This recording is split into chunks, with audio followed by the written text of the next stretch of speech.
Welcome to What Would Sabrina Say? I'm Sabrina Dong, and I'm excited you're joining me today. In this podcast, I dive into mental health topics on relationships, and overall well-being. With over 20 years of experience as a licensed clinical social worker, I share insights and invite expert guests who are passionate about making a positive difference. I started this podcast because I was frustrated with the often misleading or recycled information in social media involving self-help and the mental health field. My goal is to provide you with genuine, useful content that's educational and informative. Thanks for tuning in. I hope you find our conversations both enlightening and empowering. I'm glad you're here.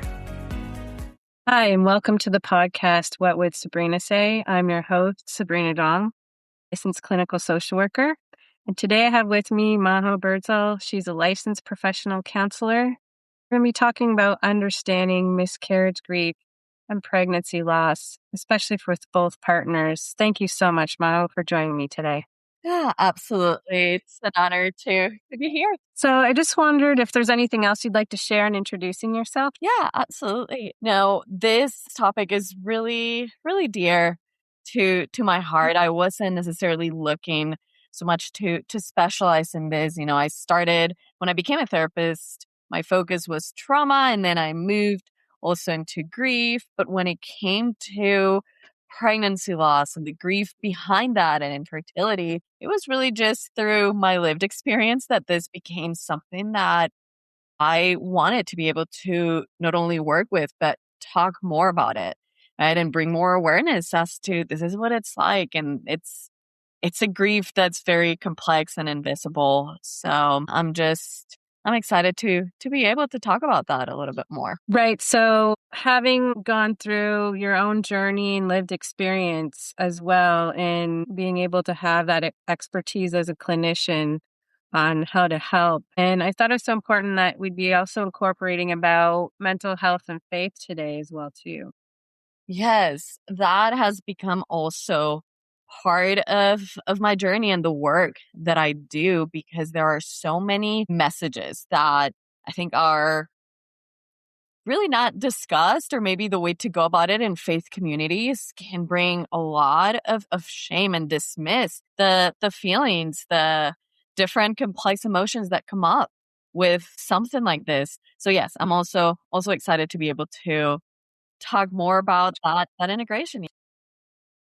So maybe we can start talking about understanding the grief and loss that happens for the person carrying the child, and then also for their partner.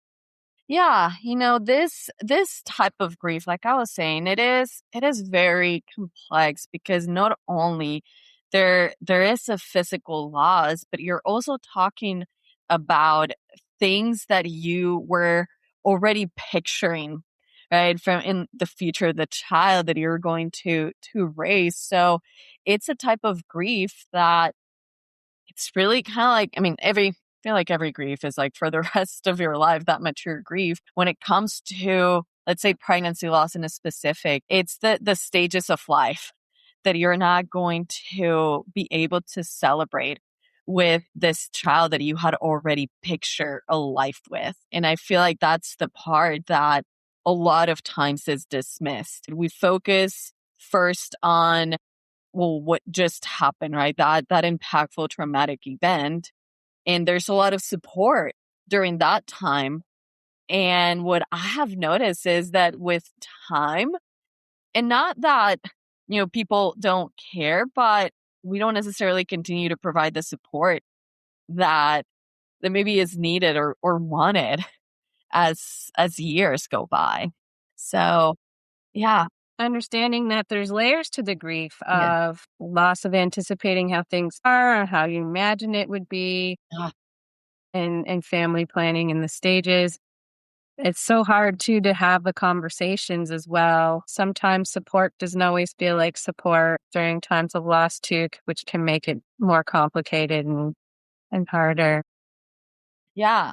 You know, I think one of the pictures that I usually use to explain this type of grief is it's like an onion, right? That you just kind of like keep seeing layers and layers. And feel like it hits you in different ways depending on the layer that you're currently in, right? So when it comes to this grief, it really is about what is it that you need at first. And it's okay if maybe there's not even answers to that question at the very beginning.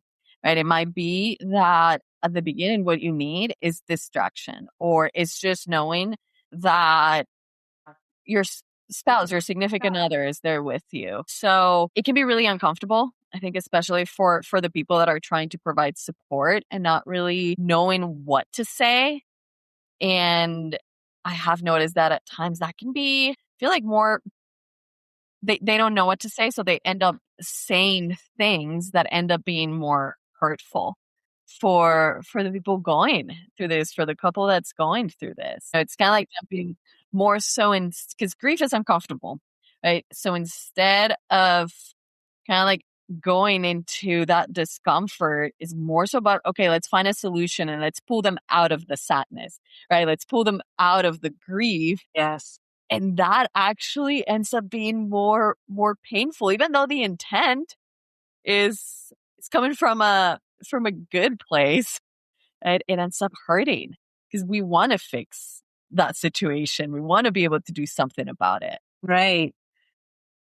It's hard for, especially Western society to see people sad Yeah.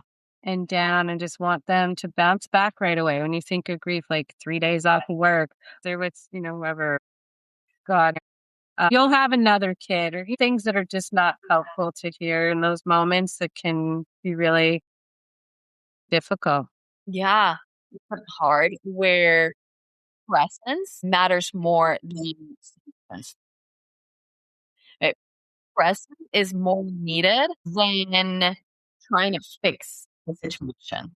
Right. Trying to get the person to feel less pain. With grief, sorry, something else that I forgot to mention is that grief, it comes in waves. And when those waves are hitting hard, the person who is experiencing that, it's okay to take a slower, like take things at a slower pace. It's okay to maybe focus more on what could be a win for the day. Maybe the win is I got out of bed, right? I ate breakfast. I took a shower. Even though that might not seem like a lot, when you're going through something as heavy as that, it actually is a big step. Right? So it's Right. honoring that. And also too, there could be so many fears that someone's dealing with at the same time of grief or shame. There's, pressures.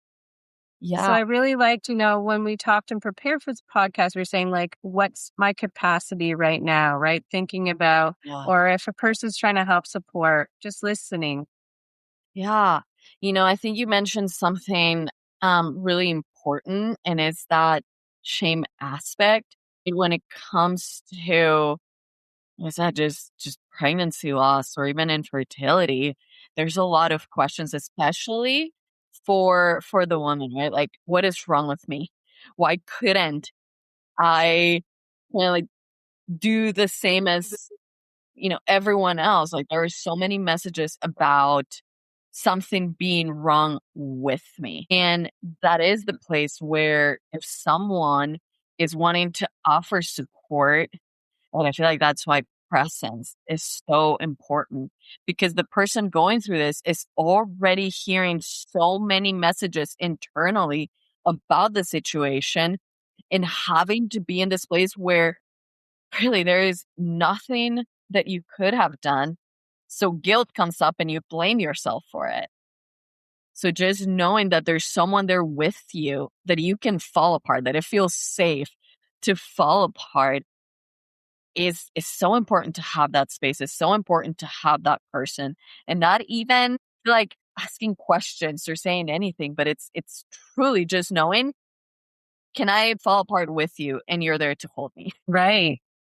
So someone who's got your back, right? Yeah. And I think for the person supporting, and it's okay. I think that question that you were asking, right? Like, what is my capacity right now? I think even for the person supporting it, it's okay if you're not fully in that space of like, okay, I'm going to be present, every day, but maybe from time to time, just even a simple text that says, I love you. Mhm. I'm thinking of you. I'm here for you. It doesn't even have to be you physically being present. I remember when my husband and I went through our loss, we had several of our friends just send us flowers. That meant the world to us. It wasn't offering solutions. Like, I love that the flowers actually came up in like different days. So it was just a reminder of we are not alone. Hey, if you don't have the capacity to be there in person, it's okay. Just let them know that you're thinking of them. Let them know that you love them, that you see them, right? That you see the pain and you're not trying to fix it. You're being present. You're being with them. Understanding that people can feel judged. When are you going to have kids and they don't know that you've tried? Yeah. Yeah. Like my own journey, you learn you just can't have them Yeah. and processing that. And it's like, oh, you'd be such a great parent. And sometimes it's not your choice, right? And back to that faith piece of there's this just understanding of you have a family and rituals are set around family and holidays. We just had holidays are set around family, kids, gifts. And you don't know who's mourning at that time or grieving what they thought they could have or couldn't, or a loss, right? It's so hard. It is really hard. And I've heard multiple press that faith communities, church that should have been this safe space actually became kind of like triggering space. And again, it's not coming from a place of people wanting to cause hurt, right? Or pain, but it's just the amount of the activities that are centered in just families, right? That continues to speak into that wound of what is wrong with me. Everyone else seems to have this figured out, but me. So I think even maybe asking questions instead of going, if you haven't seen someone, let's say, and you want to ask questions about family, I would say like maybe start by asking like other questions that have nothing to do with family, right? With kids. But it's just more like hey, what's something that's been exciting in your life lately? What's something that you're looking forward to? Hey, if you know that they started something new, right? They started a business or they went on a trip. Why don't you ask about that? I feel like those are questions that invite people to actually like open up. Like I enjoy talking about my son. His name is Raphael, and no, we did not get to hold him here, but I enjoyed talking about him because to me, that's a way of honoring his life. But I also understand that there are other people that don't want to talk about it. It's okay if we actually not even okay. I think it is important to start asking other questions outside of families, or even I know we're not talking about that, but even thinking about if you're single and wanted to get married, right? Asking other questions that have nothing to do with relationship status, with kids, family, and just more so focus on getting to know the person that is in front of you. Right. It sometimes can make a person feel incomplete when you're feeling like you need to have someone else there, a spouse or a family. End up maybe you're fortunate to have one kid. It's like when you're going to have another one, right? It just feels like, not enough, or you need to meet other people's expectations. Yeah. And then you feel really bad when you can't for health reasons or other reasons or choice. Yeah, absolutely. It's definitely something that for the people grieving, I think it's also important to start to develop boundaries to protect your heart even. Mhm. And it's okay if you actually don't go to certain places that can actually activate that grief even more or those wounds even more. I feel like there's sometimes a lot of shame surrounding maybe someone who has experienced pregnancy loss, right? Or infertility, and there's a baby shower.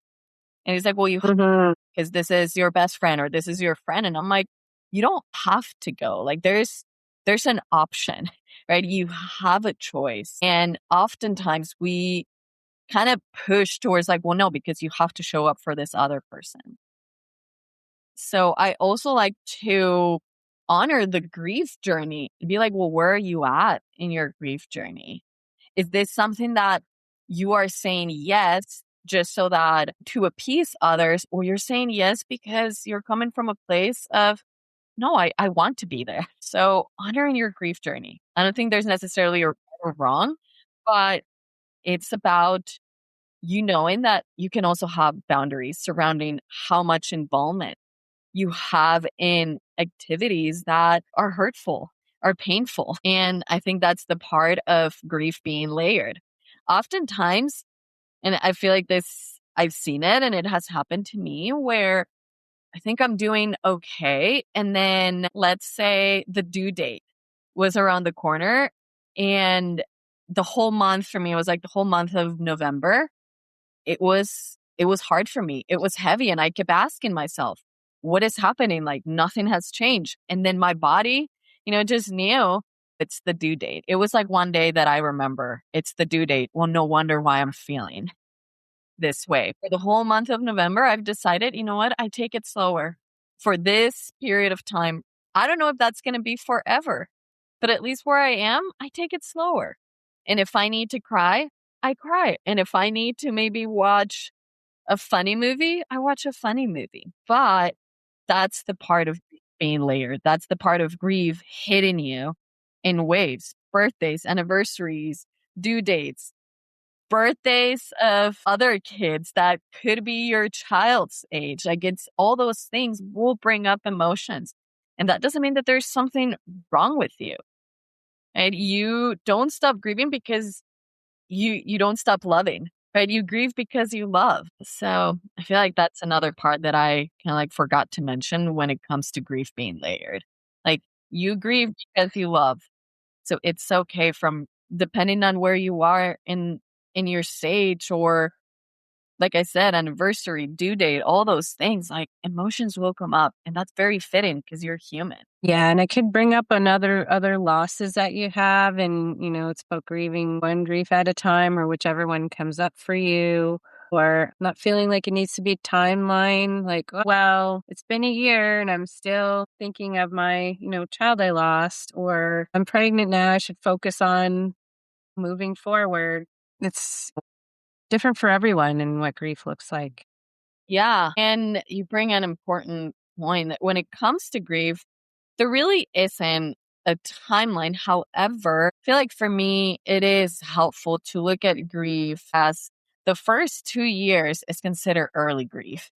So the first 2 years, your system, your entire system is still trying to figure out how to adjust to this loss after this loss.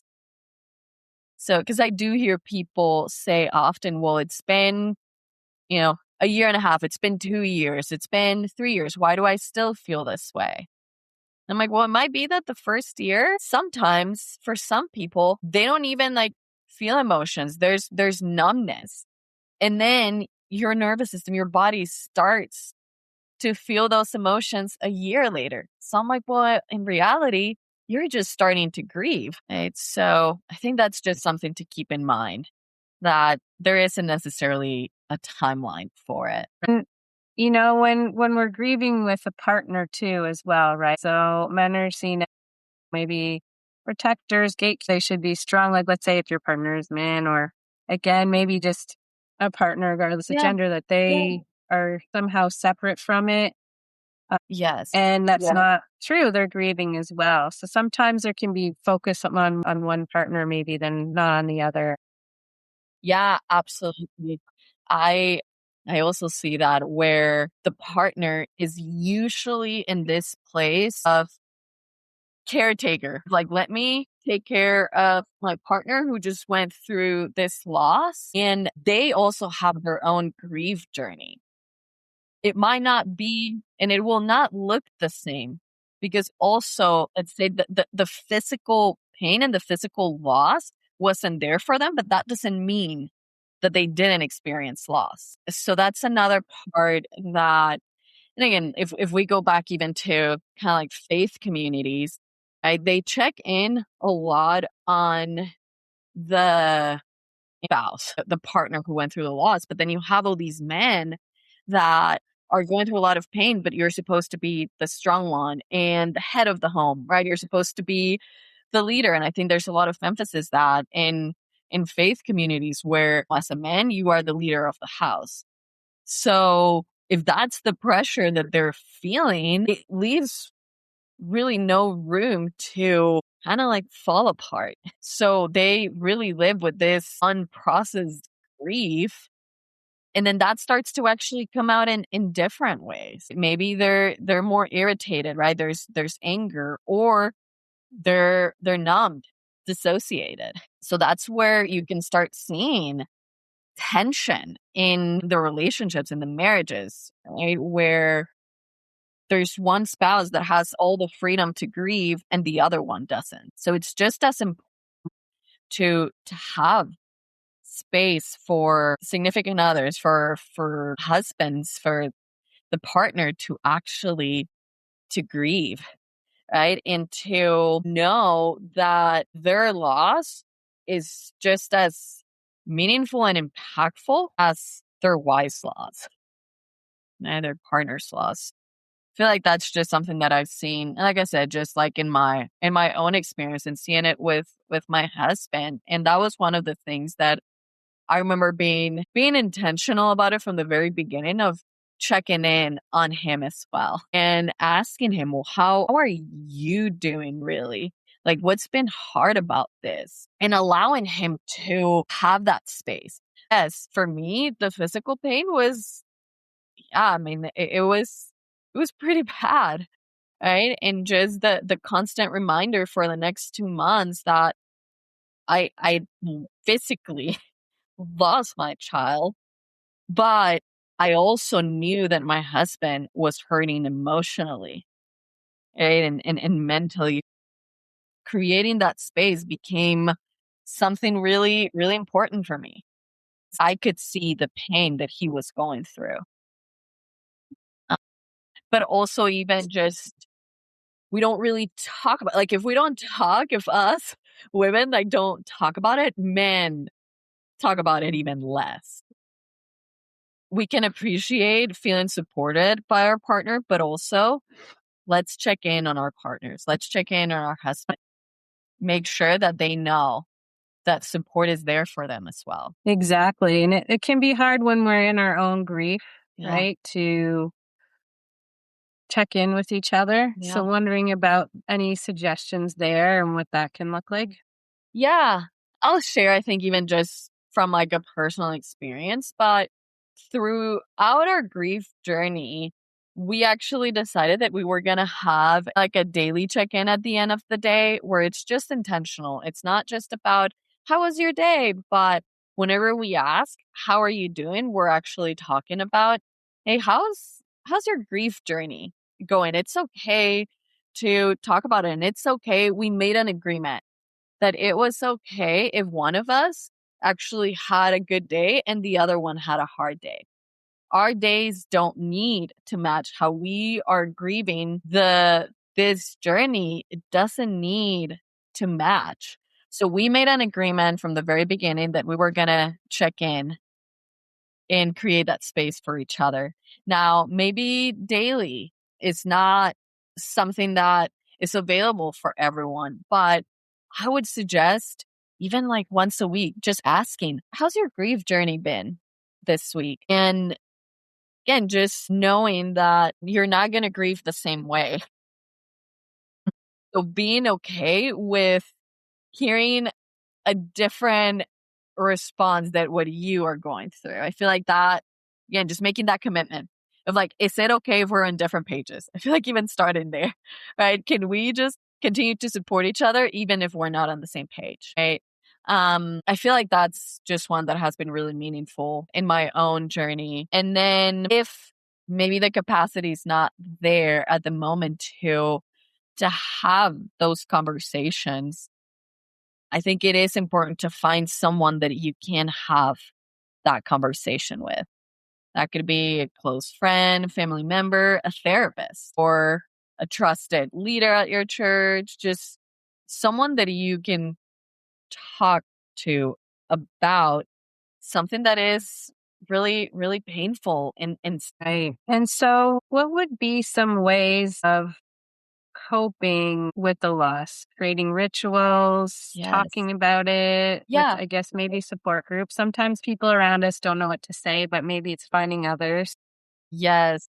I think finding others that are walking through a similar situation can be really helpful. Going for a walk. Grief can leave us feeling stuck emotionally and physically. So movement can be really helpful. And I feel like this could actually maybe be a time where you talk with your partner. Sometimes that side to side, like shoulder to shoulder interaction can help reduce some of the tension that comes from talking about topics that are challenging, that are difficult.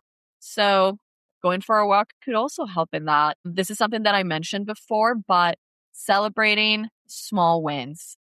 This is something that maybe at the end of each day, like pausing and thinking, maybe one or three things that you accomplish. And no matter how small, right? We're not going here for how big the accomplishment was. And I know sometimes people do like gratitude lists, but when you're in deep grief, that could feel really heavy. So that's why I like the let's celebrate small wins, right? I took a shower, I got out of bed, I ate breakfast, I went to work.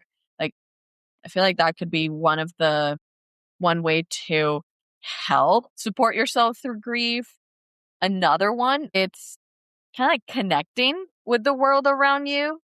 It could be grounded. It could be helpful to maybe scroll through a few updates on social media, maybe reading an article, just watching TV. This could be helpful because grief can sometimes make you feel like the world, kind of like your world stops, but then being involved, being connected with the world around you could be really grounding and seeing like, oh, this is painful and the world is still going. Another one, take a break from grief. It's really hard to sit in the pain 24/7. I mean, it is physically, emotionally, mentally exhausting. So giving yourself permission to take breaks. That's something that I remember doing when we experienced our loss. We watched Mall Cop and so many other movies that I'm like, I just need to laugh. I can't keep crying. Like my eyes are literally hurting so much. So watching something funny helped me a lot. So that could be something like reread your favorite book. And then harder, but being kinder. Be kind to yourself, right? This is the time to be gentle with yourself. Doing something small that feels good, whether that's taking a long bath, treating yourself to your favorite meal. And it's just knowing that you have been through a lot, right? Acknowledge that you've been through a lot. The same way that you would provide that care and kindness to someone you love.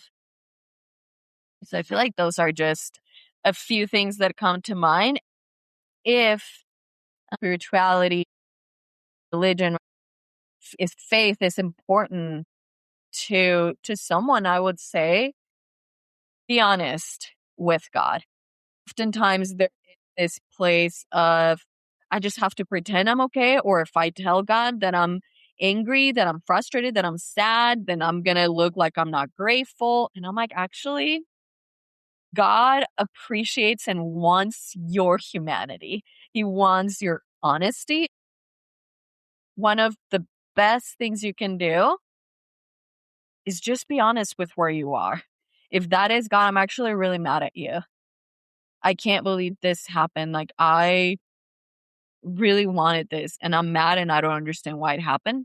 Great. That's a great place to start. Don't shy away from those emotions, actually. Like, be honest and externalize what you are already feeling on the inside. Right. So those are all great helpful tips. I was wondering if you can share about maybe your own groups or maybe your own strategies or styles and how you help people. Yes. So one of the ways that I've been helping, like, I think the most is one, it has been individual work, right? Where we just really sit with that grief, but also we look at, well, what else is this grief like activating, triggering? Because there can be old past wounds that get triggered with this type of loss.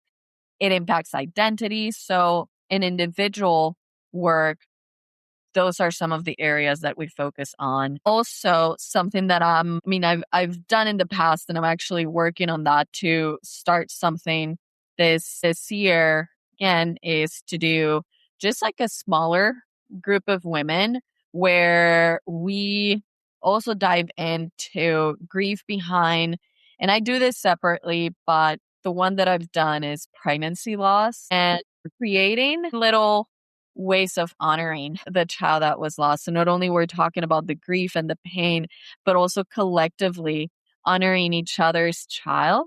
I'm going to start doing this year group coaching so that I can have virtual support groups where the goal is to continue to provide the support not only for women in Arizona, but for women in any part of the world. And the group that I'm working on right now, it is focused more on integrating that faith aspect because how little this gets talked about.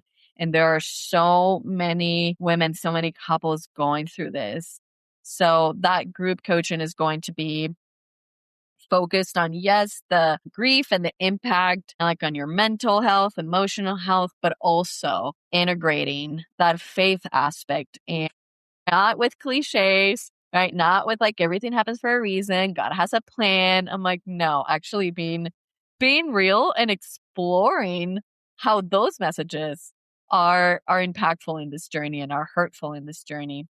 So that's something that I'm working. And then I have done workshops, and it's something that I continue to do where workshops are an hour and a half where I give more information as to, well, this is how grief shows up. This is what it does to your body, mentally, emotionally. So again, I think it's a lot of just bringing awareness about something that happens way more often than what we think or what we know. Right, exactly. I mean, that's important to think about grief in the body, how it shows up every day. You attended, David Kessler's program, and it's been so helpful to normalize grief and loss and how people go through it. And it's really sad to hear that miscarriage is still taboo or still hard to talk about. And so for people like you to offer that space, that safe space, this non-judgmental, to just have people to talk to during this process, it's so important. Yeah, it's one of the things that I started to notice after I went to miscarriage. And I said, I talked about it.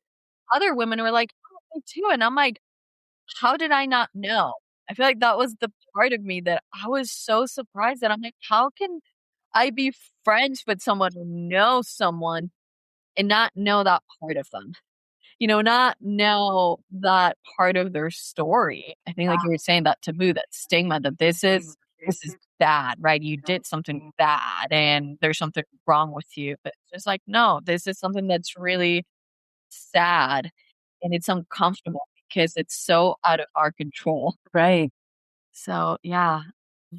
And one of the things that I did, which maybe this is why people ask me a lot about my son, is my husband and I actually got a tattoo of his our like around our wrist. So when people ask about like, oh, who's Raphael?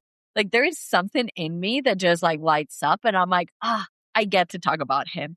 And I feel like just even talking to you about thing like miscarriage right now, I'm like, oh man, like this is one of the ways that I honor his life.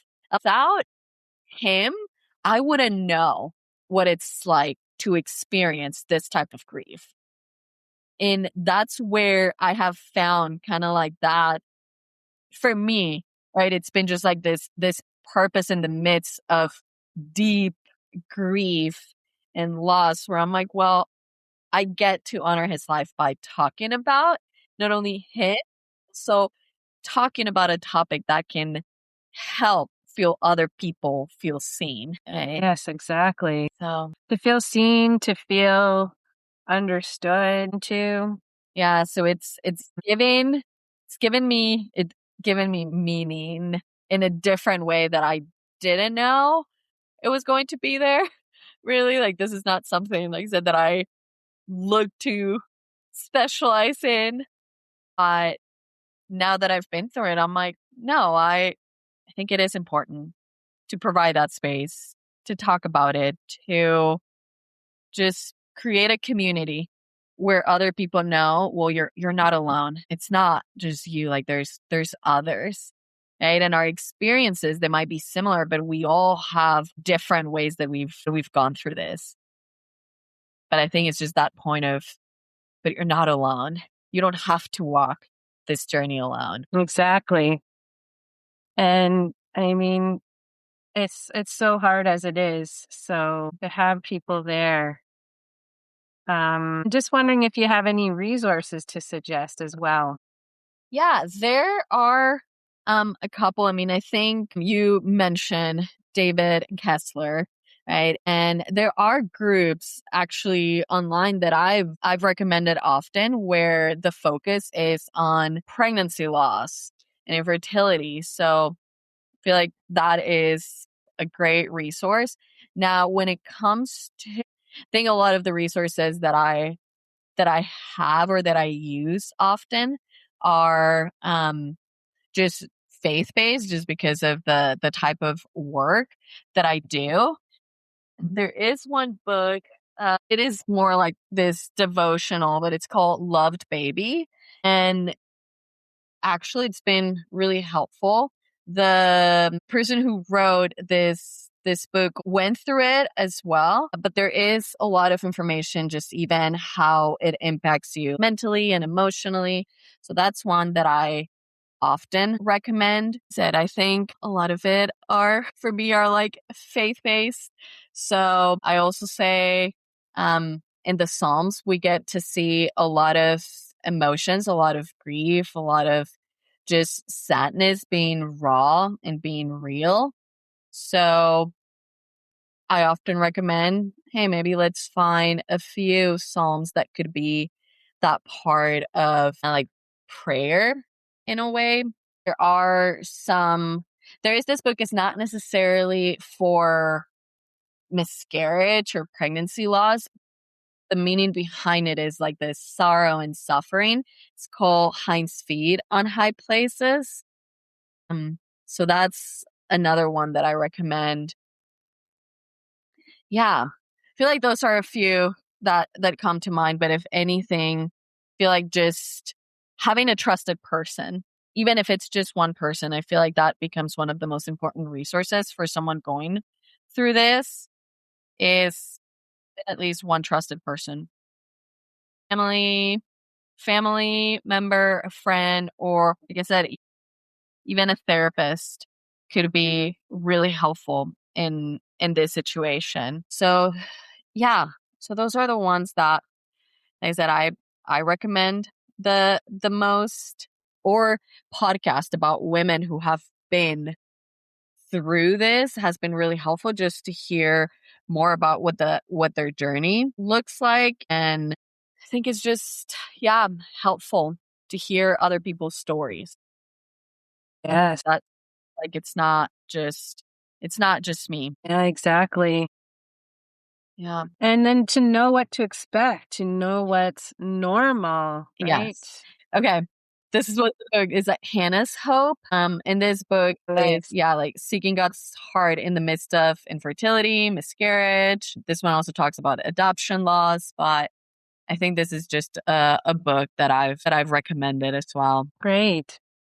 So I was wondering if people want to reach you, if they would like to learn more, where they can receive support, how they can join some of your, sessions and get more information, where they can connect with you. Yeah, so the easiest way is I'm on Instagram, Majo Therapy. So that's where not only I post just different content, but also that's where links to either booking a consultation with me or getting in this waitlist for coaching, for the group coaching group.